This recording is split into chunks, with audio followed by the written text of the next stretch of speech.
Alhamdulillah nahmaduhu wa nasta'inuhu wa nastaghfiruh wa na'udzu billahi min syururi anfusina wa min sayyiati a'malina may yahdihillahu fala mudilla lahu wa may yudlil fala hadiya lahu wa ashhadu an la ilaha illallah wahdahu la syarika lahu wa ashhadu anna Muhammadan abduhu wa rasuluhu sallallahu alaihi wa ala alihi wa ashabihi ajma'in, amma ba'd.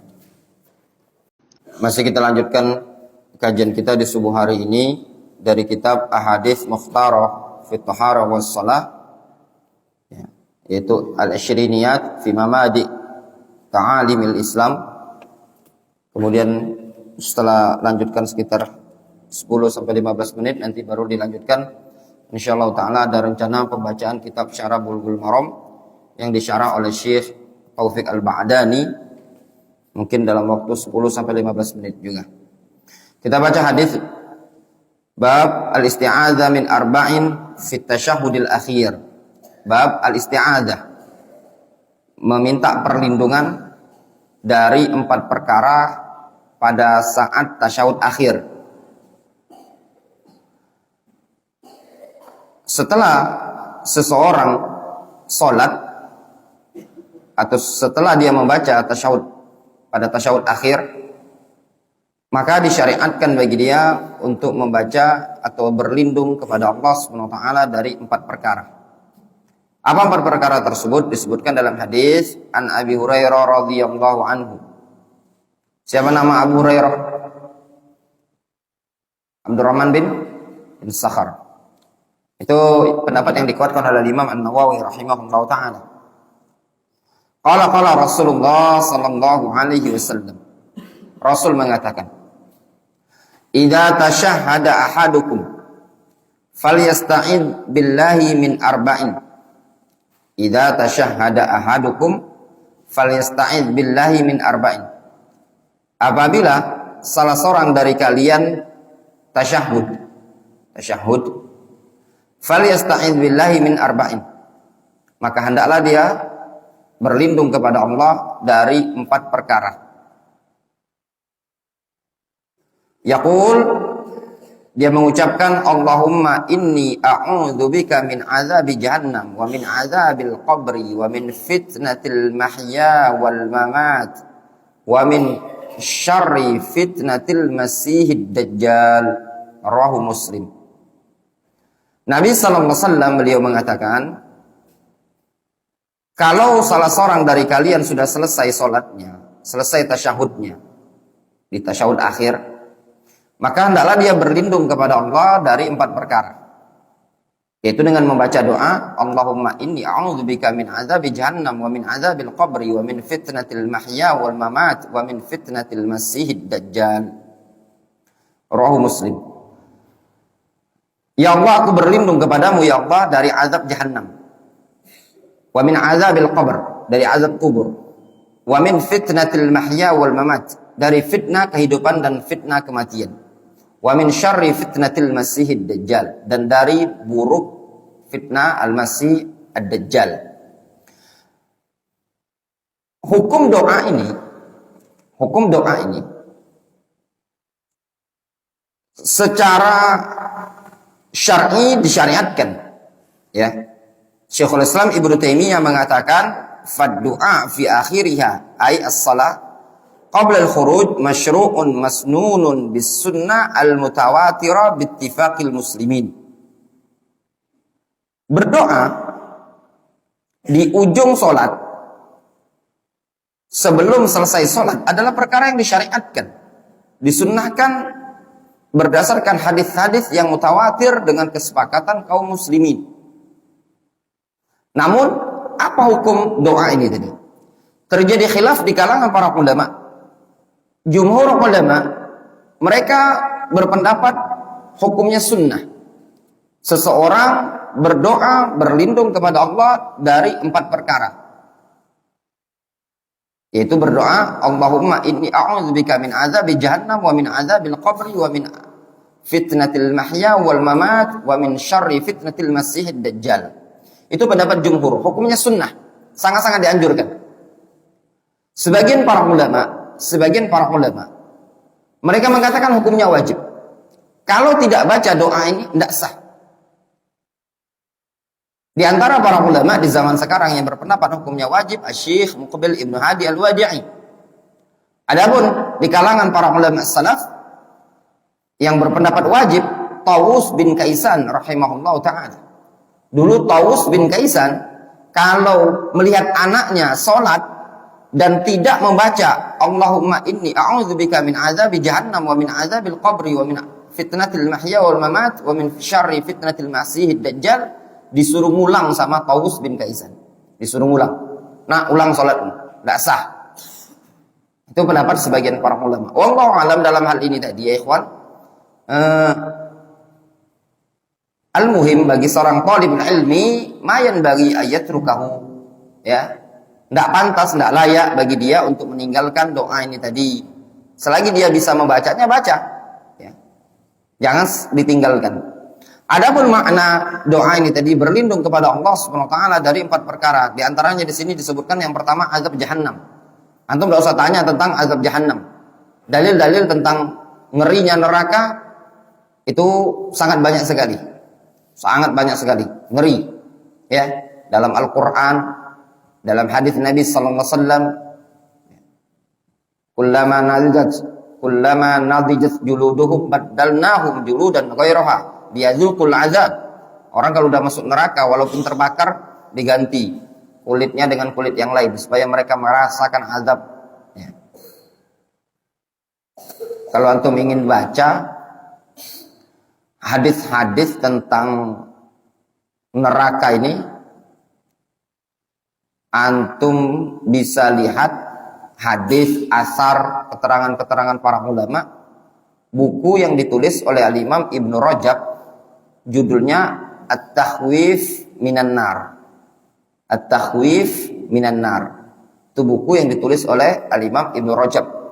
Buku ini ada terjemahannya, ada juga ringkasannya. Ada ringkasannya. Diringkas oleh Syekh Abdul Hasan Ali Ar-Razihi. Abdul Hasan Ali Ar-Razihi yang sekarang di Darul Hadis Makbar. Dia punya buku kecil, kalau tidak salah judulnya Al-Mukhtar. Ya. Hadis atau asar-asar yang sahih dan hadis-hadis yang sahih dari kitab At-Takhwif Minan Nar karya Ibnu Rajab tadi. Itu kalau pengen tahu. Ana ihala ke rujukan yang tadi. Kemudian di sini wa min azabil qabr. Tentang azab kubur. Tentang azab kubur ini juga jangan ditanya. Ya, enggak ada yang nanya azab kubur. Banyak hadis yang menetapkan azab kubur.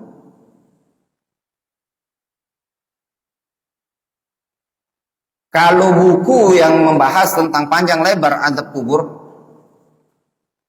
bisa untuk baca At-Tadhkirah karya Al-Qurtubi. At-Tadhkirah karya Al-Qurtubi. Atau ada satu lagi, Anda lihat kumpulan hadis, kalau tidak salah karya Al-Baihaqi atau karya siapa gitu, ditakhrij sama salah seorang di Yaman itu, judulnya Isbat Fitnatil Qabr atau Azab Kubur, lebih kurang gitu.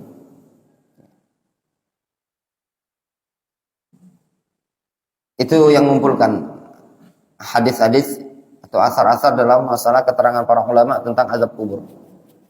Wa min fitnatil mahya wal mamat. Fitnah kehidupan dan kematian. Fitnah kehidupan, yang dimaksud dengan fitnah kehidupan itu ujian-ujian dalam kehidupan berupa syahwat dan syubhat. Itu maksud dari fitnah kehidupan. Nah, kita ini tidak lepas hidup ini penuh dengan fitnah, banyak ujian. Ya, mau taklim, tiba-tiba diuji dengan syahwat. Ya, rencana mau pengajian, tahu-tahu ada yang menghalangi. Ayo ikut kami aja. Mau kemana? Makan-makan kita malam ini. Itu kan syahwat dunia. nggak jadi pengajian. Mau pengajian, ada yang ngajak main bola misalkan, ada yang ngajak olahraga, urusan dunia. Ya. Terkadang urusan akhirat ini kita terkalahkan dengan urusan dunia. Nah, itu disebut dengan fitnah kehidupan. Untuk fitnah kehidupan ini, walaupun secara kondisi dia tidak terlalu berat ya, fitnah kehidupan ini menurut pandangan manusia tidak terlalu berat, tapi bisa melalaikan dari ibadah kepada Allah Subhanahu wa taala. La tulhikum amwalukum wala auladukum an dzikrillah. Jangan sampai harta dan anak kalian melalaikan kalian dari mengingat Allah Subhanahu wa taala. Fitnah kehidupan ini adalah yang disebutkan dalam hadis tukaffirus shalah wasyam. Bisa digugurkan dengan salat dan puasa. Fitnah kehidupan itu dosa ya, dosa. Tapi dosa kecil. Ya, dosa kecil. Tadi anak contohkan misalkan yang tadi, antum ada ingin kegiatan mau taklim, tahu-tahu ada urusan dunia yang mengalahkan antum. Contoh misalkan ini sudah azan, waktu sholat sudah berkumandang, tapi kadang kita masih lalai dalam urusan dunia. Kalau dulu para ulama salaf ketika urusan dunia ditinggalkan urusan dunia untuk ibadah kan. Nah, sekarang kita masih lalai. Nah, itu namanya fitnah dunia. Nah, fitnah dunia ini disebutkan dalam hadis dalam Sahih Bukhari bisa digugurkan dengan sholat, ya, dengan puasa, dengan amalan soleh. Ketika Umar bin Khattab bertanya kepada Hudzaifah, ya Hudzaifah, akhbirni anil fitnah. Kabarkan kepadaku tentang fitnah, kata Hudzaifah. Fitnah itu fitnatur rajuli fi ahlihi wa malihi. Fitnah seseorang itu yaitu ada pada hartanya, pada keluarganya, pada anak-anaknya, istrinya. Kata Umar bin Khattab, kata Hudzaifah atau Umar, dia mengatakan kalau fitnah yang seperti ini tukaffirus shalah was sadaqah wasyam. Fitnah-fitnah yang seperti ini, ujian-ujian kehidupan yang seperti ini bisa digugurkan dosanya dengan puasa, salat, puasa dan yang lainnya. Tapi kata Umar, bukan fitnah ini yang aku tanyakan, tapi fitnah allati tamuju kaumaujil bahr. Satu fitnah yang bergejolak seperti gejolak ombak yang di lautan. Kata Hudzaifah, kalau ini belum, katanya, pintunya masih tertutup. Umar nanya, yuksar albab am yuftah, pintu tersebut akan dipecah atau dibuka? Kata Hudzaifah, yuksar, dipecah, dirusak.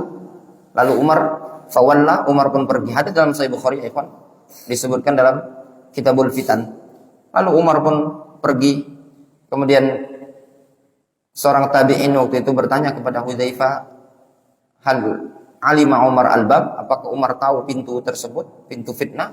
Kata Hudzaifah, na'am, Umar tahu pintu tersebut sebagaimana dia tahu setelah hari ini hari esok. Tabi'in tersebut nanya, siapa pintu tersebut? Kata Hudzaifah, ya albab Umar, pintu tersebut adalah Umar. Maksudnya pintu fitnah akan muncul, fitnah-fitnah akhir zaman itu dengan wafatnya Umar. Adapun makna terjebol, terusak pintu tersebut adalah Umar akan dibunuh. Itu maksudnya. Itu fitnah kehidupan. Wal mamat, fitnah kematian disebutkan dalam syarahnya itu indal ihtidar. Ketika mau menjelang mati, sakaratul maut, itu ada jin, setan, iblis dan yang lainnya dekati seseorang, goda dia supaya mati di atas kekufuran. Nah, itu maksudnya. Wa min syarri fitnatil masih dajjal. Dan dari keburukan fitnah al-masih dajjal. Al-masih dajjal disebut al-masih. Ini banyak tafsir di kalangan para ulama, banyak pendapat. Ada yang mengatakan makna al-masih li'annahu mamsuhul ain, dikarenakan mamsu al-ain, satu matanya rusak. Ada yang memanakan li'annahu yamsah al-ard, dikarenakan dia mengelilingi bumi. Ad-dajjal itu bermakna al-kadzib. Sigha al-mubalaghah, dajjal sangat-sangat dusta. Dajjal sudah ada? Ada. Di mana tempatnya? Wallahu a'lam. Abu Darda yang tahu. Tamim Ad-Dari yang pernah lihat. Ya. Dajjal sudah ada, sedang terbelenggu, dirantai, ya. Dan tinggal nunggu waktu untuk lepas. Apakah Dajjal membunuh umat manusia, merusak? Dia tidak merusak, tapi dia menggoda. Ya.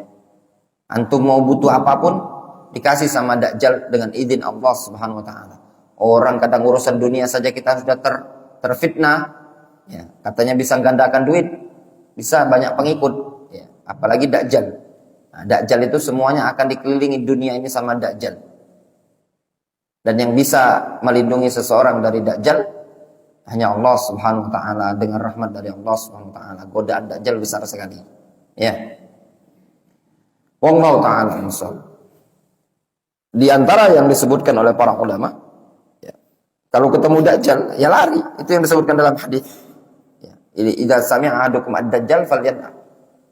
Kalau dia mendengar ada Dajjal ya lari.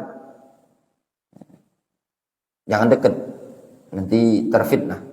Dajjal itu bisa mengeluarkan emas dari bumi, mengeluarkan tembaga, mengeluarkan timah dan segala macam tanpa harus dibor. Sakti Dajjal itu. Dia bisa membunuh orang kemudian dihidupkan lagi. Luar biasa, dia bisa menurunkan hujan.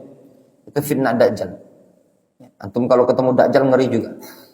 Dan seluruh bumi ini akan dikelilingi sama Dajjal kecuali dua tempat gang-gang yang ada di kota Madinah dan di kota Mekah. Wallahu ta'ala ansab. Antum hafalkan hadis ini, anak-anak wajib menghafalkannya, ya. Naktafi bihadzal qadar.